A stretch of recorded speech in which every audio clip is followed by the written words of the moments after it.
Hello and welcome to our new video, which is about Great Power Pivot, how Russia, China and North Korea are challenging the US global order. So I am Christopher. Let's go to analyze about this topic in deep and understand what is happening in world geopolitics. So, let's start our video. Decades, the global order was simple, it was American-led. Then came the G0 world, where no single power was in charge.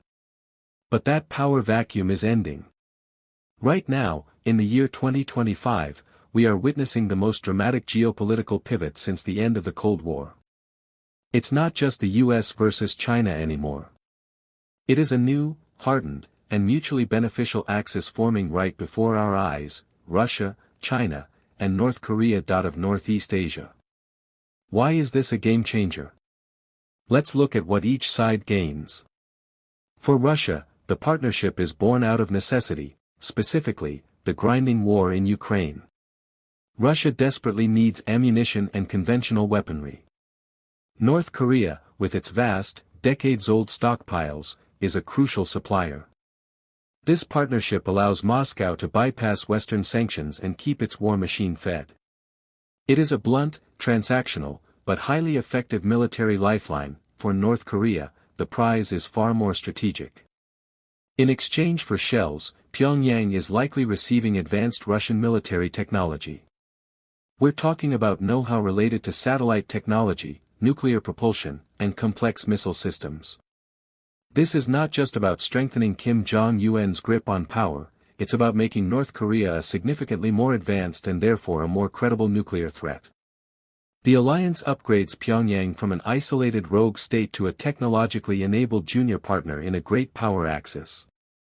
This directly challenges the US-South Korea-Japan security triangle. Every time Moscow and Pyongyang meet, it forces Seoul and Tokyo to move closer to Washington, increasing the risk of miscalculation. The focus of US military planners must now be simultaneously split between shoring up Eastern Europe and containing a newly invigorated threat in the Pacific. It is the definition of a multi-front challenge. This brings us to the biggest player in the room, the strategic glue holding this axis together: China. While Russia and North Korea handle the security flank, China remains the primary geopolitical competitor to the United States. Their rivalry is not just about flags and borders, it's about the very future of the global economy and technology. The primary battleground is economic and technological. We are in the thick of a semiconductor war.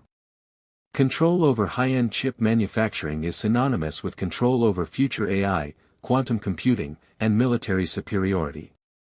The US is using sanctions and export controls to choke China's access, and China is pouring trillions into achieving self-sufficiency.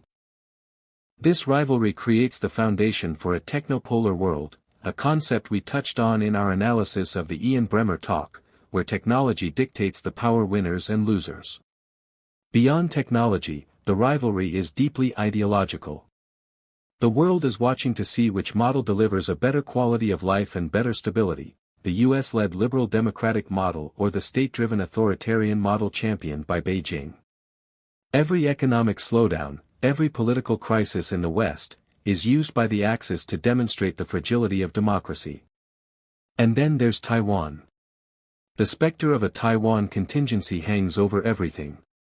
China continues its gray zone tactics, using Coast Guard vessels and fishing fleets to assert control without triggering a conventional war. China knows that if it can successfully pivot the global conversation toward its claims on Taiwan, it wins. The fact that Russia and North Korea are now pulling US attention to other fronts is a massive strategic gift to Beijing, allowing it to intensify pressure on its most critical goal without full US focus. This new axis operates like a coordinated orchestra, even if they don't share a unified command structure. Their shared goal is simple: dismantle the US-centric world order. So, how is Washington responding to this coordinated multi-front challenge? The core strategy is called Integrated Deterrence. Integrated Deterrence is the attempt to weave together defense policies across the European and Pacific theaters. It recognizes that threats in Ukraine and Taiwan are not separate. The primary tool is alliance building. The US has been racing to strengthen regional security frameworks. AUKUS, Australia, UK, US, is designed to provide Australia with nuclear submarine capability to check China in the long term. The Quad, US, Japan, India, Australia, is being enhanced to promote a free and open Indo-Pacific. And critically, the security bonds between Washington, Tokyo, and Seoul have never been tighter, directly countering the new Russia and K threat.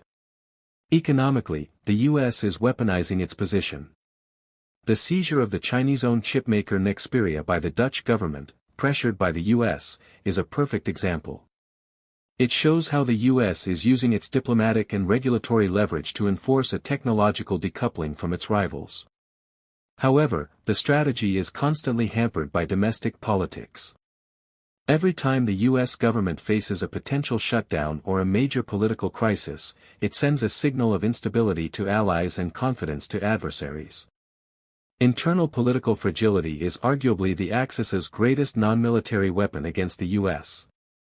The great power pivot is complete. The question is no longer who runs the world, but how power is divided. We are now living in a truly multi-order, bipolarizing world. On one side, a network of democratic alliances anchored by the US. On the other, an increasingly cohesive anti-Western axis anchored by China.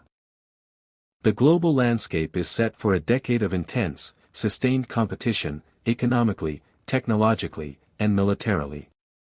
The stakes are enormous, not just for the great powers, but for every nation caught in the middle. Now, I want to hear your thoughts. Which side, the US-led alliances or the Russia-China and K axis, has the stronger long-term strategy, and why? Let me know in the comments below. If you want more in-depth analysis on these global power shifts, hit that like button, subscribe to World Geopolitics 10, and check out our video linked right here on the semiconductor war. Thanks for watching, and we'll see you in the next one.